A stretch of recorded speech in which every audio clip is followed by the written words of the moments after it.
and welcome to Comic Book Action Theater. My name is Rick Crabb, your host. This is the first episode of what I hope is many. And basically it's a reboot of a project I did about 10 years ago. I did a podcast with my girlfriend at the time, Jenny Inman, on a station on the Live 365 network.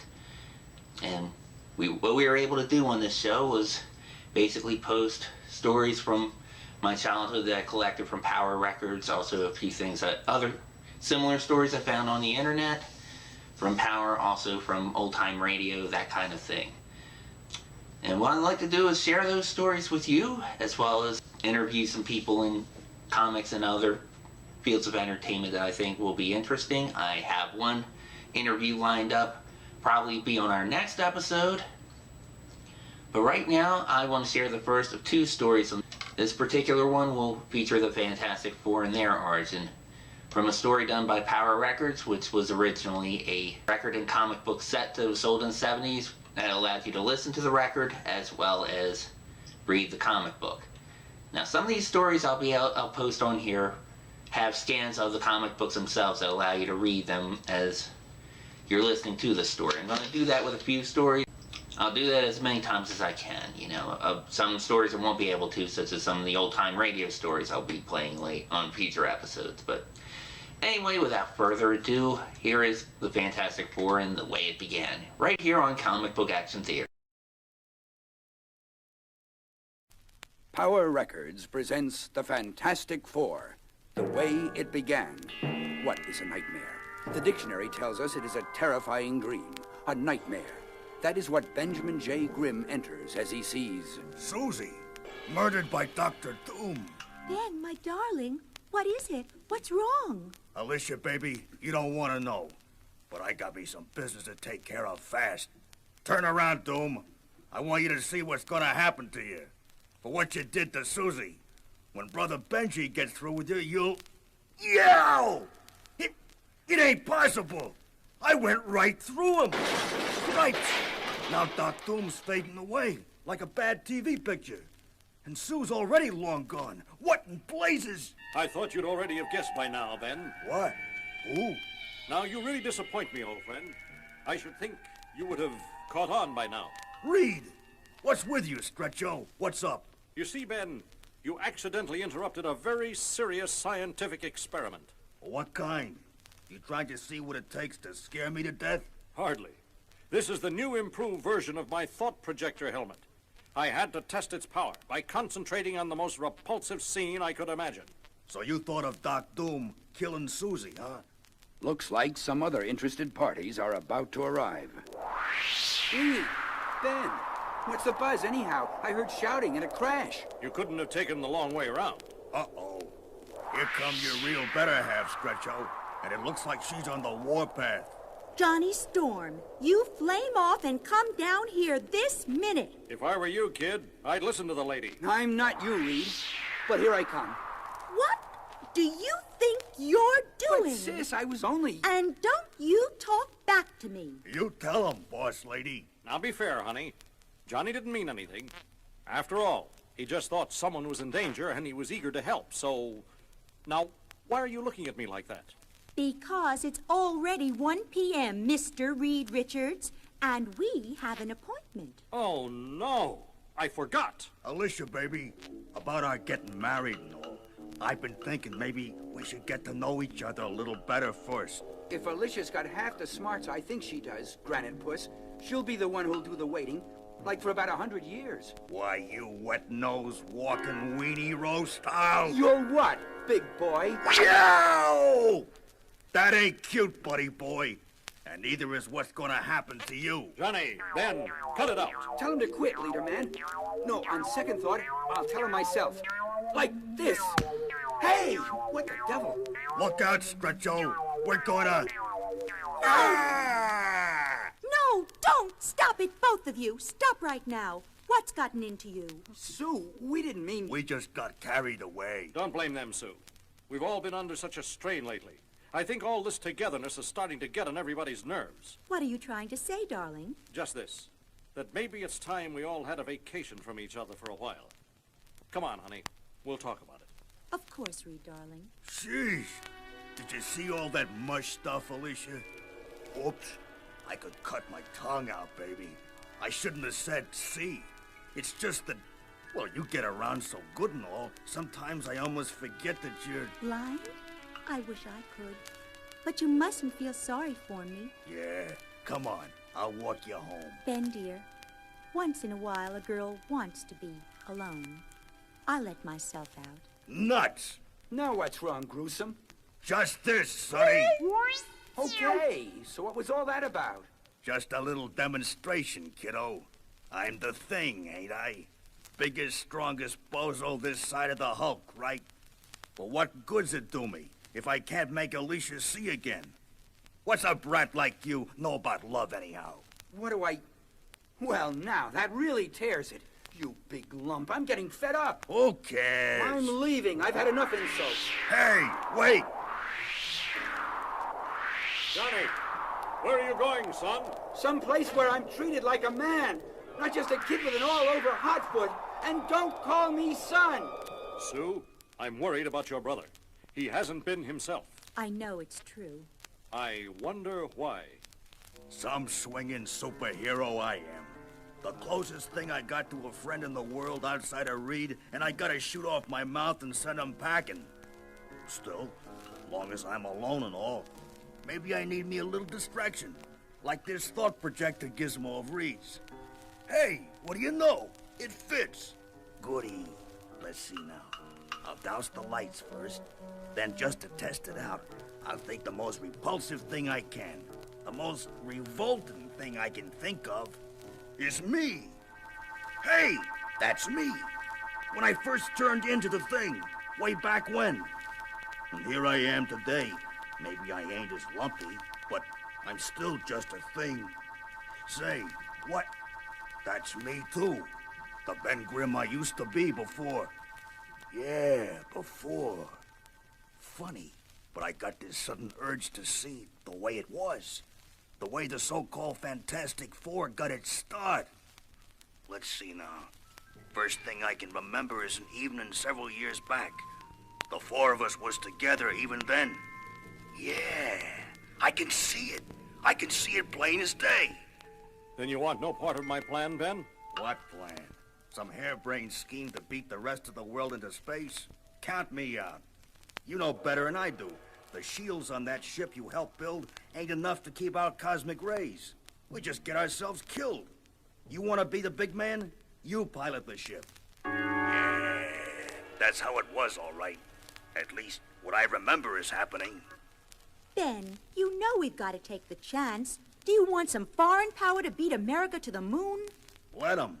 I never thought you would turn out to be a coward, Ben Grimm. Nobody calls me a coward.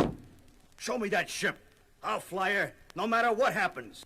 It seems like a million years ago, but I can still remember the wild ride to that secret base. Susan, Ben and I know what we're doing. But you and Johnny... Reed, where you go, I go. And I'm tagging along with Sis, so it's settled. Reed's ID got us past the gate and the guards. After all, nobody figured that the guy who designed the so-called pocket rocket would be the one who would hijack it. Well, Ben, everything is A-OK. Yeah, until we hit the cosmic rays. Nobody knows what'll happen then, not even you. Yeah, we did it. We were first in outer space. Big, hairy deal. Then suddenly it started. Hear that test tube, Jockey? It's the cosmic rays. I warned you about them, and here they come. They're penetrating the ship as if it weren't even there. But I don't feel anything. Naturally, Sue. They're only rays of light, but they'll affect us just the same. I only wish I knew how. My head? It's pounding, like it's ready to bust. You were right, Ben. We should have waited. Gotten heavier shielding. Now you tell me. Johnny, what's wrong? What's happening to you? I don't know, Sis. My body feels hot, like it's on fire, like I was burning up. Hey, listen to me. Somebody else take the controls. I can't cut it anymore. My arms, my whole body, too heavy. Can't move. Gotta lie down, just for a little while. Lucky for us, old Reed had fixed the ship up with an automatic pilot. Of course, when we came back down again, We didn't exactly make a three-point landing. Leastways, nobody was hurt. Though at least not so's it showed right away. You mean we're all alive? It was close, Johnny, but we made it. But Reed, after all your work, your dedication, we failed. What'd you expect, lady? We still have to see whether those cosmic rays affected us in any way. Oh, Reed, I think they did. I suddenly feel so strange. Susan, look at Sue. What's wrong? You're fading away. Oh, no! It isn't possible. Somehow the cosmic rays must have altered your atomic structure, making you become invisible. Sis, I can't see you at all anymore. How long will it last? There's no way of knowing, Sue. No way. Wait, now, I see her. I'm myself again. It happened so suddenly, all by itself. Oh, thank heaven you're all right again, my darling. All right? How do you know, wise guy? How do you know any of us is all right? Ben, I'm sick and tired of your insults. You're complaining. And I'm sick of you, period. In fact, I'm gonna paste you one, right in that smug kiss of yours. Ben, stop. Look what's happening to you. You're changing. This is one time you don't talk your way out of it, mister. I'm gonna mop up the place with you, and I mean now. Darling, run! Ben's turned into some sort of thing. He's strong as an ox. Reed, my guy. Look out! Here I come! Hey! Oh, no, you don't. You've had this coming to you for a long time, Ben. And now you're going to... What am I doing? What's happened to me? What's happened to all of us? You tell me, then we'll both know. You've turned into monsters, both of you. It's those rays, those cosmic rays. And now something's happening to me, too. Now I know why I've been feeling so warm. Look at me. All I did was get excited, and my whole body's starting to catch fire. I'm like that old-time comic book hero, the Human Torch. I'm lighter than air. I can even fly. By the time Johnny figured out how to control his flame power enough to land, he could say what all of us was thinking. We've changed somehow. We're more than just human. Yeah, or maybe less. But it was Reed, Natch, who took charge. Listen to me, all of you. We have powers now, like Johnny said. Superhuman powers. More power than anyone has ever possessed before. We can all read you like a book. You're gonna tell us we gotta use that power to help humanity or something, ain't you? I might have phrased it differently, old friend, but you're right. We'll need code names. Immodest as it may sound, mine will be Mr. Fantastic. I've already named myself the Human Torch. And I'm with you all the way, Reed. The same goes for the Invisible Girl. One hand is still missing. Ben? I ain't Ben Grimm anymore. I'm what Susie called me. The Thing. But I'll try to put up with the rest of you, as long as you can stand me. The rest, like they say, is history. Because that was the day when the Fantastic Four was born. And from that time on, nothing was ever going to be quite the same again. Yeah, especially us. Nuts. I've done enough rehashing to last me a lifetime. But none of this is helping Alicia any, or me either. It's funny, though, about the very first bad guy the Fantastic Four tangled with. None other than the Mole Man. He was blind, too. I can see it like it was yesterday. That big, creepy chamber underneath Monster Island. Actually, it was Reed and the Torch who ran into him first. I stumbled in just in time. So, you have never before heard of the Mole Man, eh? Should we have? No matter at all. Soon the world shall hear of me when I have the entire planet in my merciless grasp. Whoever you are, how did you get down here? And what kind of place is this? Listen and grow wise. It all started long ago because the people of the surface world mocked me. What? Me go out with you? Don't make me laugh. It has been said that hell is other people. Whether or not this is a universal truth... Yes, I know you're qualified to work here, but you'd scare our other employees away. It was so for me. Hey, fella, is that your face? Are you wearing a mask? No offense. Finally, I could stand it no longer, and I began a lifelong search for a new place, a better place. Searching, must keep searching. And then, one day, I was washed ashore on Monster Isle, and that strange cavern. Where can it lead to? Soon I saw where it led, to the land of my dreams. Down there, below, I found it, the legendary kingdom at Earth's center. But in the dread silence of that huge cavern, the sudden shock of my outcry caused a violent avalanche, and when it was over, I had somehow miraculously survived, but had lost most of my sight. I found the center of the earth, and spat here like a human mole. I mastered the strange creatures which live down here, made them do my bidding, and with their help, I carved out an underground empire. What good's it do you if you can't see it? Come back with us, and maybe we could help you. Witless stripling, do you think I need your help? Here, try to strike me with that pole. Ah, I sense that coming. I have developed a natural radar sense, a warning system which allows me to evade any danger. Compared to the Mole Man, you are slow, clumsy. Hold still, blast you! Yes, I shall hold still, my young friend, long enough to do this. Now, before I slay you both, behold my master plan. Each of these indicated tunnels lead to a major city. I shall destroy everything that lives above. Mark Grimm's #1 son had heard enough. I came on like gangbusters. Who in the name of... If you gotta pin labels on people, Charlie, just call me the ever-loving blue-eyed thing. And the next thing I knew, something came crawling up from below. Something that made Godzilla look like a blamed tadpole. Holy cow! I could have fought him off.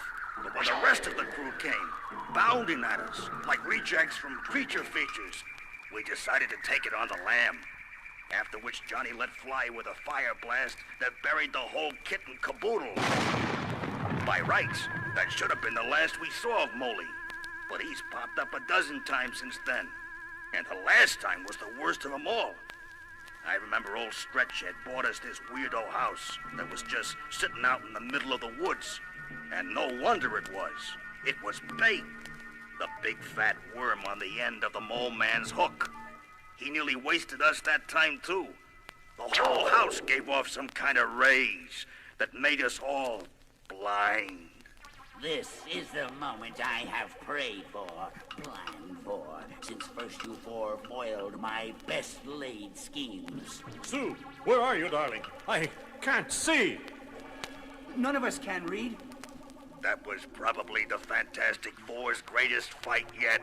Now for the final blow, the coup de grace, as it were. Then Susie made her moves. Your glasses, I have them. No, you mustn't. My eyes, sensitive. I need their protection. Then suddenly the lights came on again for all of us. I can see again. What happened? We must have broken that blindness ray gadget. One thing's for sure, Ben. Don't ever use that against us again. You ruined me. Ruined my greatest plan. Somehow old Moley escaped down his blasted drop tube in the middle of the house. Next thing we knew, he blew up the whole place. Blame near took us with it.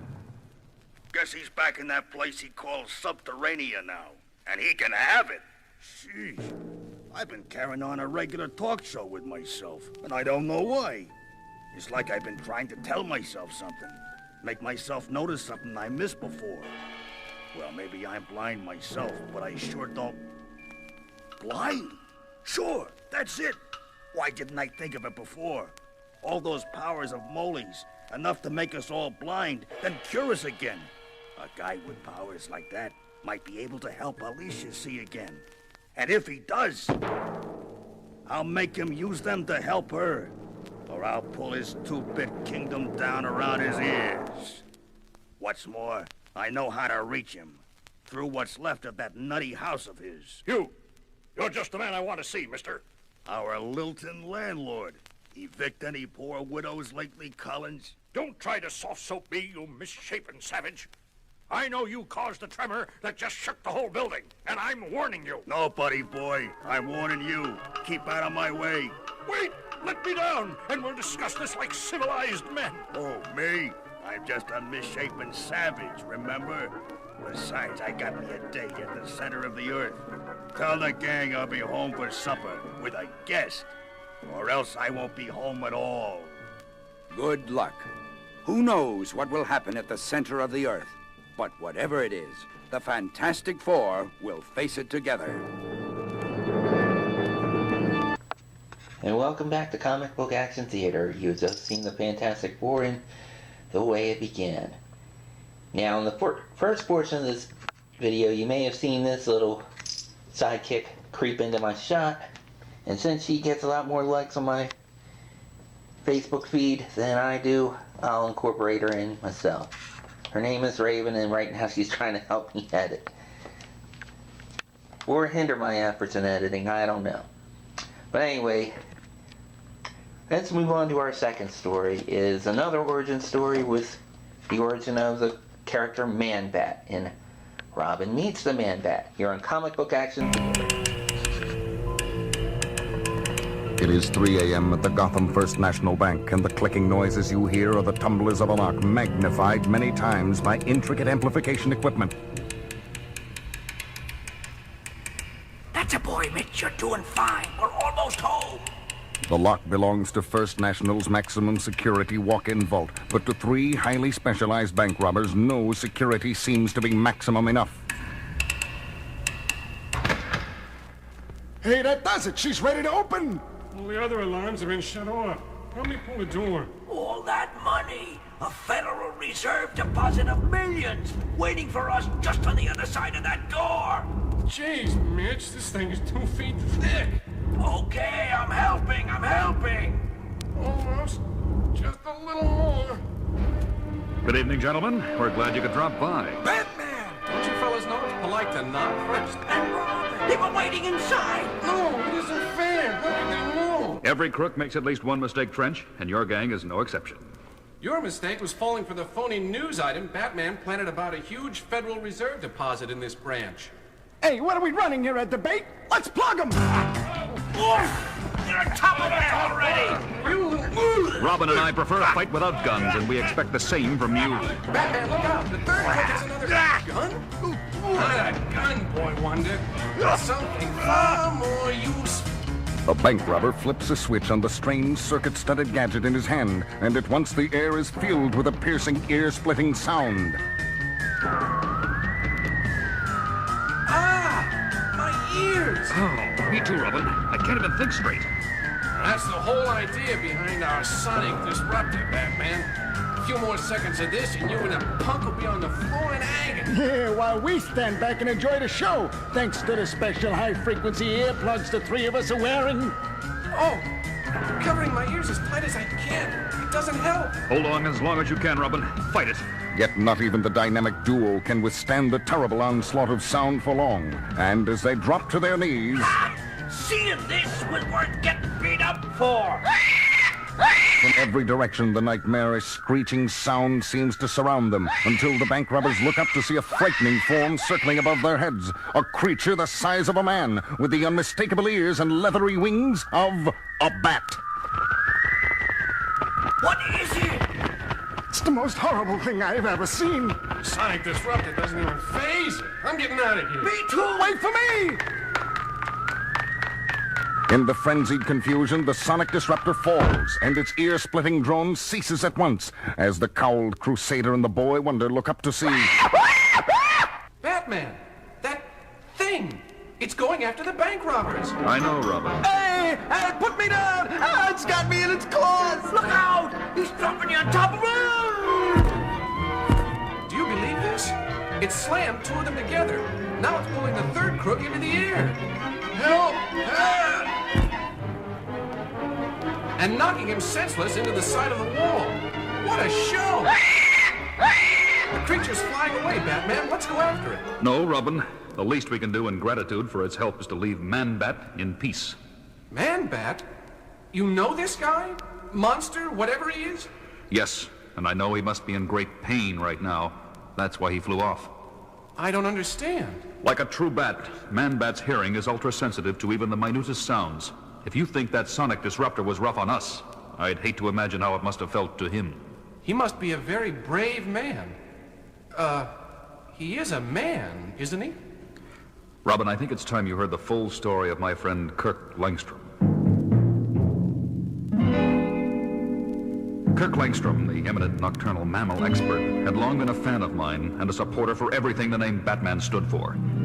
Well, it was several years ago that hundreds of hours of hard work finally brought him on the verge of an incredible discovery in the confines of his lab under the Gotham Museum. That does it, my leathery winged friend. I've taken the final dose of my serum. Now we wait. You and I. The friend Langstrom spoke to was a live bat, and the serum was a specially prepared gland extract he had derived from the creature for human consumption. He later told me he came up with the serum as a gift for me, but being the thorough scientist he was, tested the serum on himself first. And at first the results seemed impressive. Oh! That infernal noise is unbearable! What in heaven's name can be causing so much racket? Langstrom was both startled and tremendously excited when he traced the noise to its source, astonished to discover it was nothing more than... A dripping faucet! But to me it sounded like splashing tidal waves. My hearing has become incredibly sensitive. The first bat characteristic that proves my serum is working. And then the next sign became painfully apparent when Langstrom rushed to his desk to jot down some notes. Ah! My eyes! I can't stand the light of that desk lamp. I've got to put on my sunglasses. They're in my jacket. Once he found the dark lenses, he put them on and switched off the light, only to get a third surprise. I'm navigating in utter darkness without bumping into a thing. My vocal cords are emitting ultrasonic signals, and my super-sensitive hearing picks them up when they bounce back. I've done the impossible. I now possess the natural radar of a bat. Yes, Langstrom had achieved the impossible, all right. Far more so than even his wildest imaginings. Because when he happened to look down at his hands... Oh, my God! My hands! They're growing hairy, with claws, like a bat. I don't understand. Can this be a side effect of the gland extract? I'll put on some gloves. It's only temporary. It has to be. But while preparing to go out, he encountered still another ominous sign. My hat! Oh, what pushed it off my head? By now, Langstrom already knew the worst. But he had to run to a mirror to see the horrible, ghastly truth for himself. I have giant ears, red eyes, fur instead of skin. This can't be happening. But it is. I've become a man-bat. Once the initial shock of his nightmarish fate had worn off, Langstrom remained at his museum lab late into the night, trying to discover where his serum had gone wrong. Until his work was interrupted by a ruckus in the jewelry exhibit upstairs in the museum. It was the Blackout Gang at work, a group that wore special equipment to enable them to operate in the dark. But that night they were encountering opposition, namely me. It's Batman! We've got the advantage! We can see him, but he can't see us! Jump him! I was badly outnumbered, but with that many rats in my back, anywhere I punched, my fist connected. I was holding my own well enough when all of a sudden... I see it too, but I wish I didn't. This freak is even worse than Batman. Yes, Robin, that night I had a new ally, as Batman and Man-Bat fought side by side to mop up the rest of the gang. You all right, Batman? Sure, friend. Thanks to you. There's so much I need to know about you. No, it's all gone wrong. I want no part of you or anyone else.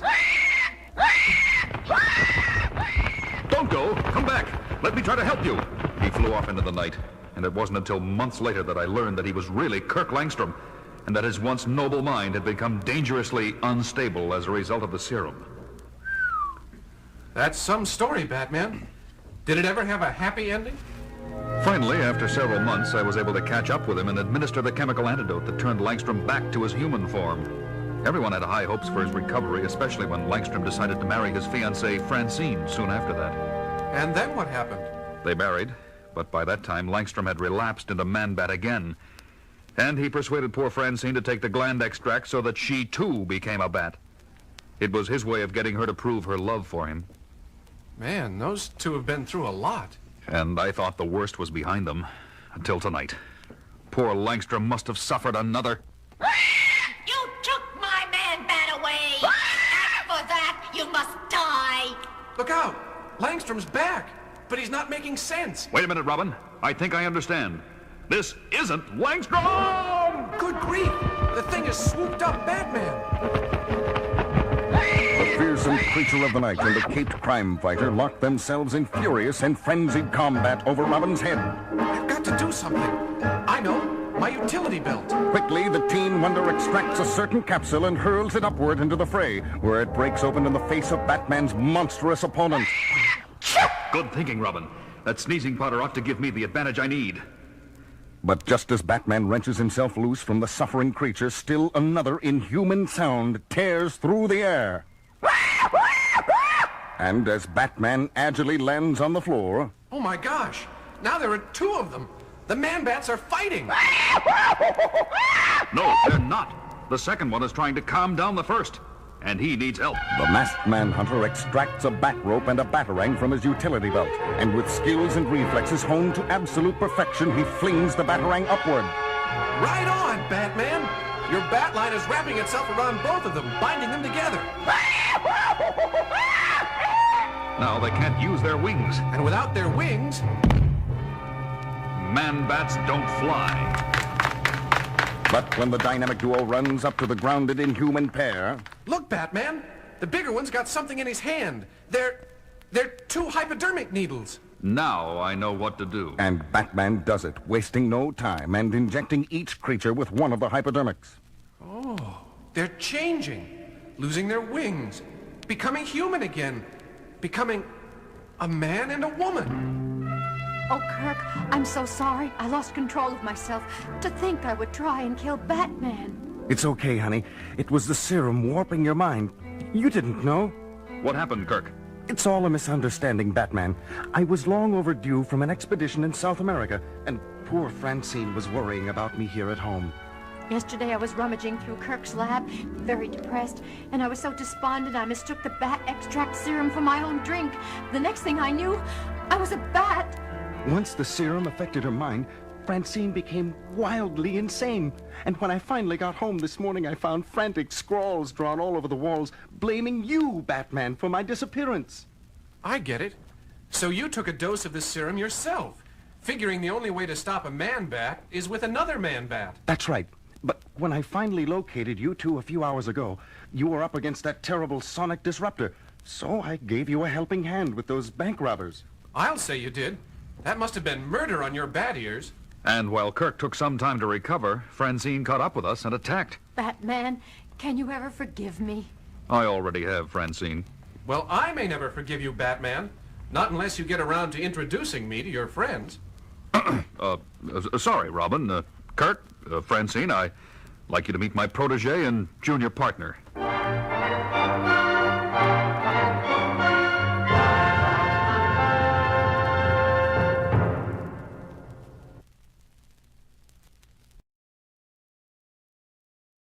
Alright fans, welcome back to Comic Book Action Theater. We hope you enjoyed this episode. If you did, make sure to like the video, like and subscribe to this channel. Make sure you keep yourself clean as Raven is demonstrating right now. And coming up next week, we will have an interview with both James Jefferson and John Shattuck from the Warrior Island comic. I interviewed John Shattuck many times on an MMA show that I did a while back. He's quite a character himself. This is a mixed martial arts comic that I think you'll enjoy, and I think you'll definitely enjoy the interview about how they put the comic book together. Anyway, we'll talk to you next week. I think Raven's a little camera shy and done with the camera right now, so we're going to wrap things up. Talk to you soon. Oh, and Raven wanted me to remind you one last thing. Future episodes of this program. If you have any projects that you would like us to acknowledge, please contact me for an interview. You can do so at comicbookactiontheater@gmail.com. If you also have any fan art, whether it be actual drawings, any cosplay photos, that sort of thing, you can send it to that same email address as well. And once again, thank you for watching this video. We'll talk to you soon.